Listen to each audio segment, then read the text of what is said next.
Plus le jambon est rose, plus il faut se méfier. La couleur naturelle du jambon, c'est pas le rose. Le jambon de Paris, il doit être blanc, gris, pas rose. Le rose, en fait, c'est une substance dangereuse. C'est à cause du nitrite qu'il devient rose. Et c'est à cause du nitrite que le jambon devient cancérogène. Alors pourquoi continuer à manger du rose? La même chose se pose pour les knacks. C'est invraisemblable de donner aujourd'hui aux enfants des saucisses knacks traitées au nitrite.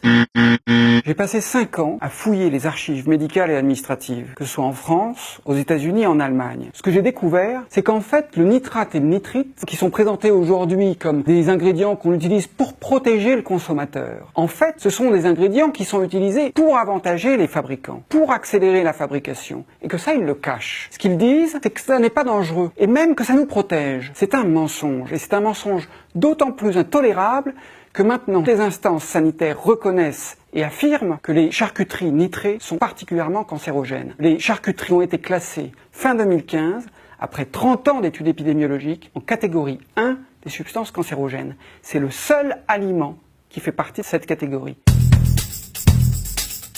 Pour le jambon sec, la problématique elle est différente.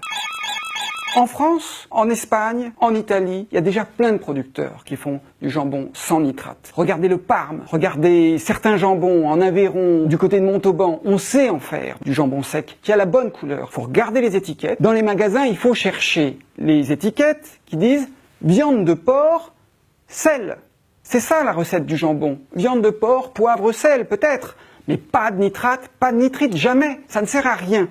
Ça ne sert qu'à accélérer, transformer plus rapidement, falsifier la couleur, et on le paye au niveau de nos intestins. Inutile maintenant de continuer à manger ces produits. Aujourd'hui en France, il y a de plus en plus de charcutiers ou d'éleveurs transformateurs qui font leur propre jambon, qui n'ont pas besoin de nitrite ou de nitrate, qui se forment pour ça.